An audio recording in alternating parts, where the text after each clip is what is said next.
Hello, sir. How are you? I'm wonderful. I'm sorry I'm a minute late. I That's was on another Zoom call actually. So it's wonderful to be with you, and thank you for doing this. it's our pleasure. So, just to very briefly introduce Dr. Doty, we've been friends for a few years. He's been very kind to kind of endorse some of our work, and we've met each other several times as well. He's head of the Center for Compassion, Altruism, and Research in Education at Stanford, and also written one of my favorite books of all time, which is called Into the Magic Shop. So we're really lucky to have you here, and looking forward to learning from you. And there may be some time for questions as well at the end. We've got half an hour altogether. So if anybody has any questions, then maybe write them down somewhere. And then when we have a time for Q&A, then send them through and I'll read them out to Dr. Doty. Wonderful. Well, thank you all for being with me today, and all the people who are speakers and involved in this, because I think this topic is actually quite powerful. As I was thinking about what I was going to say today, one of the things that I think is very challenging for a lot of people is the fact, and you may not even realize it, that a lot of the pain each of us suffers, oftentimes we don't appreciate the origin of it or why it's driving us. And Shamash was kind enough to mention my book, and I'll give you a little bit of background on myself, and I think that'll give you some insight into what I'm talking about. So I grew up in poverty, essentially my entire life. My family was on public assistance. My father was an alcoholic, and my mother had had a stroke when I was a child and was partially paralyzed, had a seizure disorder, and was chronically depressed. And that depression and the situation with my father often led her multiple times to attempt suicide. We were evicted from different residences. And as you can imagine, with that type of a background, first of all, it's very chaotic. You never know what's going to happen. And the other aspect was that at the age of 12, I was filled with anger, hostility, despair, a sense of hopelessness, because I didn't see a future for myself, and I was suffering a great deal. What changed the trajectory of my life from one of having, in my view, limited possibilities was, as the name of the book implies, walking into a magic shop. And what happened during that event was that there was a woman there who was in her 50s. She was reading a paperback book and had these glasses on her nose held by a chain. And she looked up at me and she greeted me with a radiant smile. And she informed me that her son owned the store and that she knew nothing about magic. But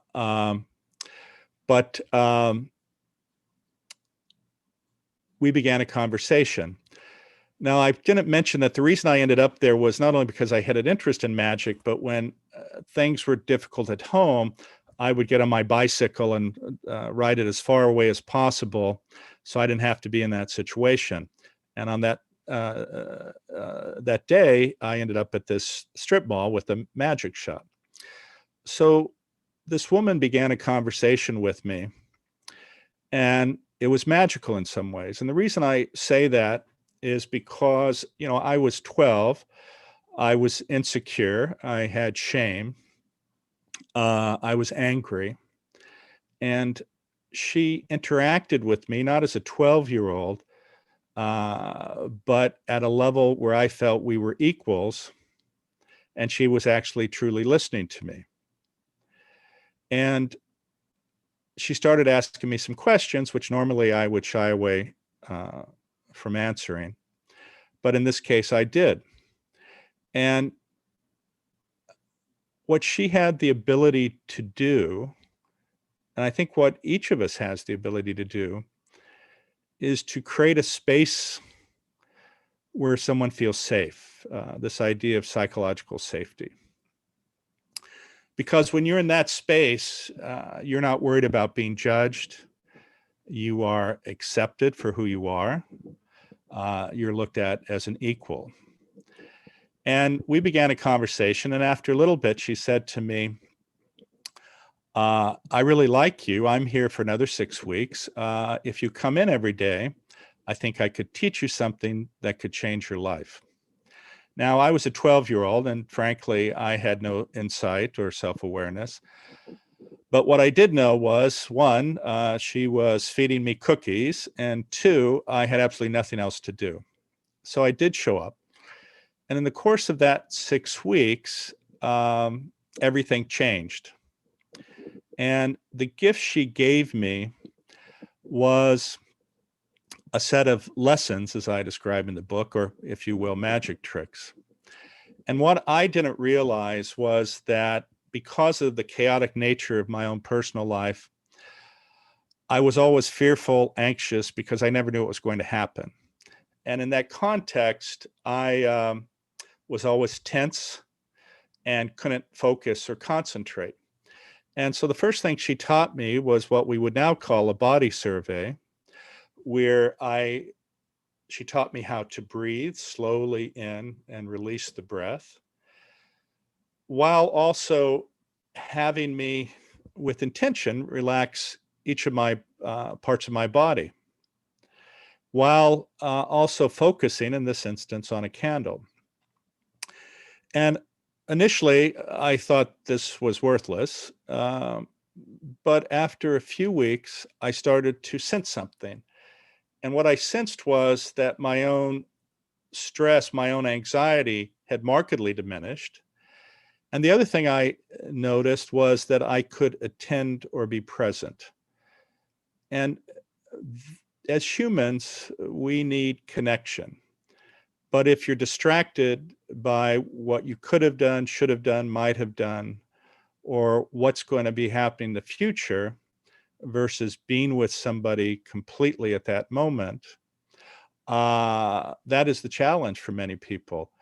But she gave me this gift, and she called this calming the body. And the next thing she taught me was this idea of a dialogue going on in my head. And I had never really focused on that at all. But as I started doing this practice, I noticed that a lot of negative commentary was going on. You're not good enough. You're not smart enough. You can't do this. You can't do that. And I thought that was reality. I'm sorry about that. I thought that was reality. And I thought it was truth. And I realized that it was a narrative that had built up over time because, unfortunately, as a species, we are attuned to negativity because that puts us at risk. And all of this negativity that was going on was a manifestation of this. And so she made me realize that I could change that dialogue to one of self-affirmation, self-love, acceptance. And also she made me realize that the part of myself that I really disliked, that I wish was never part of me, was not going to go away. And even in the face of that, I deserved to be loved. And that was very powerful. This idea of acceptance, of changing your narrative, what happens to so many people is that they give their power away to these untruths about who they are. And every time you make a negative statement, it's like putting a brick to build a wall that becomes your prison and limits your possibilities. And she allowed me to change that narrative and, if you will, to break out of that prison and to realize that within me, I had the ability to do anything that I wished to do. And it did something else, because in addition to changing the self-talk, it allowed me to not focus just on my own issues or my own problems, because that's what happens a lot of times when you have self-talk, is it's all about you. And what it allowed me to do then was, if you will, look through a window that was no longer cloudy. Because in my self-talk, I created just a room and all the windows you couldn't see out of. And when I looked out the window, I realized I wasn't alone and that other people were suffering, and many more so than I. And it made me realize that in addition to being kind to myself or practicing self-compassion, it allowed me to be compassionate to others. Now, that can be very challenging. For many people, it's easy to be compassionate to your family. It's easy to be compassionate to friends. It's easy on most levels to be compassionate with people you work with. But as you extend this out, it becomes more and more challenging.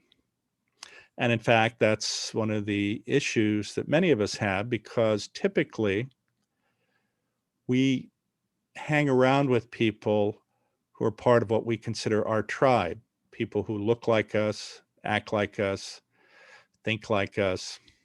So you're in a bubble. And as a result, the nature of that bubble, while it's very protective in a hostile environment, and it was with us since our evolution as a species, because it's protective, it also limits us in our ability to truly see the world and to see the other. Because as you engage in this practice more and more, what you realize is the other is you. And when you can look at the world through that perspective, it allows you to be kind to almost everyone. And why is that important? If we look at science, neuroscience and psychology, this idea of our evolution is interesting, because if you look at the nuclear family, we're one of the few species that has the ability, or excuse me, one of the few species that doesn't swim off or run off into the forest after they're born. Our offspring require us to take care of them. And as a result, it takes 12, 15 years. And that's a huge expenditure in terms of time, energy, and resources. Well, why do you do that? The reason you do that, first of all, is we have this innate ability to understand the emotional states of others. But the reason you do it is because when you care, when you're kind, when you love another, it changes everything, because your pleasure and reward centers are stimulated. And just as important, you have huge physiologic changes. Your heart rate variability increases, which is a good thing, because a decrease in heart rate variability implies significant stress and has a huge negative impact and is associated with sudden cardiac death. When you're kind, when you're compassionate, when you care, it has an effect on the release of stress hormones. You go from this engagement of your sympathetic nervous system to engagement of your parasympathetic nervous system, or this rest and digest system where your physiology works its best.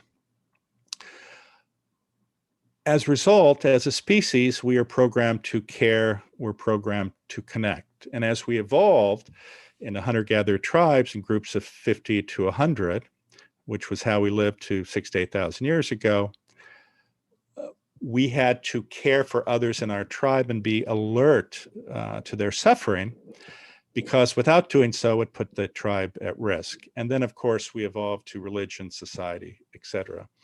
And at the core of this is this whole idea of being kind, being compassionate, is very, very important. And this is one of the challenges we're seeing now, is in the face of the pandemic, in the face of suffering, how do we survive? How do we maintain our sanity? How can we be more resilient? Now, many people ask me about, what is your practice?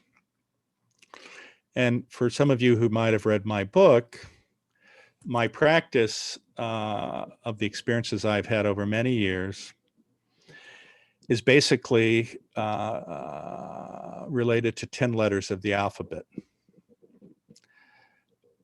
which I'll share with you in a moment. But in the context of the pandemic, I've actually added 2 more letters, which is A and B. So my own practice is, every morning when I wake up, I sit at the side of the bed. I take multiple breaths slowly in and release them. I calm my body. I think of the awe and joy of just being in the world, being alive. But then I go through this, now 12 letters of the alphabet. And the first letter is acceptance. And why is that important? As an example, when the pandemic started, my wife did not want to accept the reality of the lockdown and all that's associated with that. And the very nature of her resisting reality caused her an immense amount of suffering. Because when you're resisting, this leads to stress, it leads to anxiety, and then you cannot think clearly about the most thoughtful way to function. And in fact, it was my 11-year-old who told my wife, you just need to accept this. And it was actually profound, because when you accept things, you can deal with things, you can plan, you can be more thoughtful. So that was very, very important. B is for breath. And many of you listening already know this, but the fact of the matter is that you can shift from this stress state to this state of rest and digestion, if you will, of calmness, of openness, simply through the act of breathing slowly in and releasing the breath. And it's extraordinarily powerful. And it also puts you in the right mental state to move forward. Next is compassion. Compassion for self and compassion for others. Again, when you're compassionate to another human being, it has this huge physiologic aspect. One, it affects your cardiac system, as noted. 2, it affects your vascular system. It lowers your blood pressure. It affects the production of inflammatory proteins. It decreases the production of cortisol or stress hormones. It boosts your immune system. And amazingly, all of these things are within your power. The other aspect, which many people sometimes take for granted, is dignity. Many of us believe that through our accomplishments, the titles we've earned, that somehow we are on a different level than other people. And when you look at the world through that lens, oftentimes it's very hard to connect with another. As this woman, Ruth, connected with me, she looked at me as an equal. She didn't look down on me. And when you do that, it makes other people feel safe and that you're truly listening and that you care. One of the other things that I found very powerful is this idea of equanimity, this evenness of temperament. You know, it's wonderful when people acknowledge us for things we've done, but life is not that way. It's not always this sort of up feeling, because there are down times where you feel angry, you feel upset, you feel that the world is against you. And the interesting thing, though, is that when you're able to maintain this equanimity and not have attachment, this decreases your suffering. The other interesting aspect is that for many people, some of the things that we felt hurt us or were painful, with the perspective of time, makes us realize that we've learned many lessons from that experience. We've learned about who we are. We've learned about what we can accomplish. And it's actually made many of us much stronger. The other thing is F, for forgiveness. Someone said, if you can't forgive another, it's like drinking poison and somehow thinking it's going to have an effect. You know, many of us carry anger and hostility towards another for an event that somehow occurred in the past that we felt hurt us very much. And the problem is, emotions are painted on this black and white photograph of an experience, and that's what becomes our memory. And when we bring it forth, while it can be a wonderful experience and make you feel good, oftentimes these other experiences are negative and make us feel bad. So when you practice forgiveness, that's not to forget, it's not to be affected by that experience in a way that's negative to you. G is having gratitude. One of the most powerful things is gratitude for what you do have. You know, in Western society, especially with this conspicuous consumption view of the world, we look through this lens of, well, I don't have this, I don't have that. And again, in some ways, it's this attachment. And when you release that and you're appreciative of what you have, and you recognize that so many people do not even have that. In fact, to put it in perspective, half of the world's population lives on less than $2.50 a day. So having gratitude, and I know it's very challenging in many of these circumstances, but at the end of the day, most of us are fortunate. H is humility. This idea of that none of us are more important than another. I is integrity or personal values that you live by. J is justice or fairness to other people. K is kindness, just caring for another person for no reason. And of course, what holds all of this together is love. When you can reorient how you look at the world and change it from concern about yourself to looking at a broader expanse of how the world is, it's an incredible gift.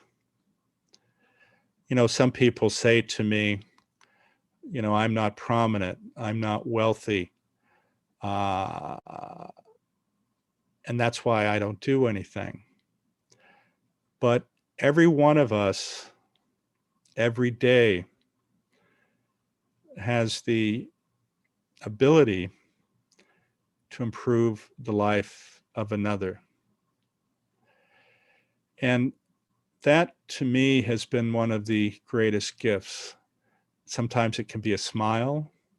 Sometimes it could be paying for somebody's groceries who doesn't have enough money. Sometimes it can be helping an elderly person with things that they need to get done. And when you do that, you know, oftentimes we look at what is happiness. Yes, it's great to get a new car or live in a new house.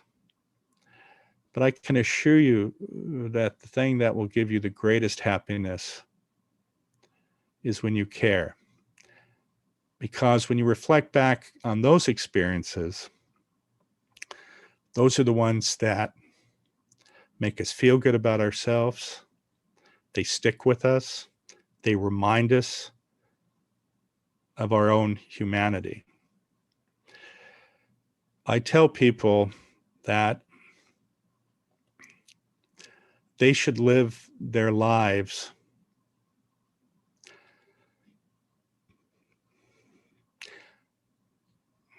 so that after they pass, their children, their loved ones,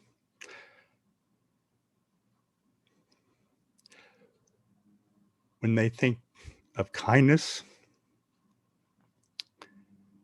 when they think of compassion, when they think of caring, they're reminded of you.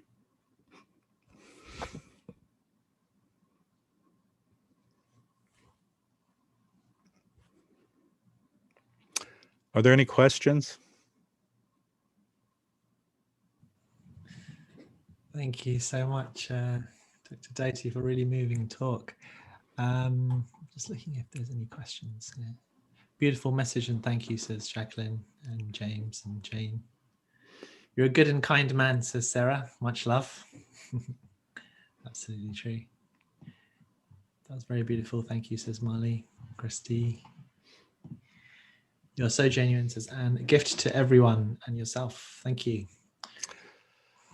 Well, thank you for having me. And I wish each and every one of you a wonderful new year. And God knows it can't be as bad as this past year. So I remain hopeful. I remain optimistic. And again, please remember, each of you has within you the ability to change another person's life. Absolutely. Thank you. And Dr. Doty, would you like to share something about what you're going to be sharing from tomorrow in the new year? Yes. Please do. You know, as we've talked about, there's certainly a lot of suffering. There are a lot of mental health issues. People are hurting. And one of the things that I'm doing is I'm actually starting a podcast called Into the Magic Shop. And the goal is to bring together many of these issues, which I talked about, and as a source of hope to others, and also a recognition that we're all connected. I was hopeful that it would begin January 1st, but that was probably a little bit overly optimistic. So it's probably going to be in mid-February. But for all of you listening, it's going to be free content, certainly initially. And the first group who sign up will get the podcast and all its associated things that go with it as sort of founding members of the tribe forever. So please keep your lookout, and I'm sure Shamash will be kind enough to publicize this when it goes active. Is the website Into the Magic Shop, or is that? That is the website, although it's the old website associated with the book. And for some of your listeners who haven't seen the book, it was a New York Times bestseller. It's, I think, in 40 languages. And in fact, probably more important than for most people is that the very prominent, famous Korean pop music band BTS used my book as the basis for their third album, Love Yourself Tear, in which there is a song called Magic Shop. Wow. And the very nature of that actually raised sales of the book around the world, where it's become a bestseller in multiple languages. Oh, so Korea must be a bit bestseller in Korea, potentially, is it? Oh yeah, as soon as that happened, it became the number one bestseller. And BTS has this thing called an army, and I got inundated with things from BTS folks, which was quite kind of them. So that's wonderful. Well, thank you for your precious time today. And once you have the link for your podcast, because there's a few people that are keen to sign up, we'll share it in February to all of our followers. And you'll get a great opportunity if you sign up at the beginning. You'll get opportunity to access all the stuff. So it's going to be fantastic. Well, listen, you take care. Happy New Year. Thank you for doing this, my friend, and for all of you, I truly do wish you the best. Take care. Thank you. Bye for now. Sure.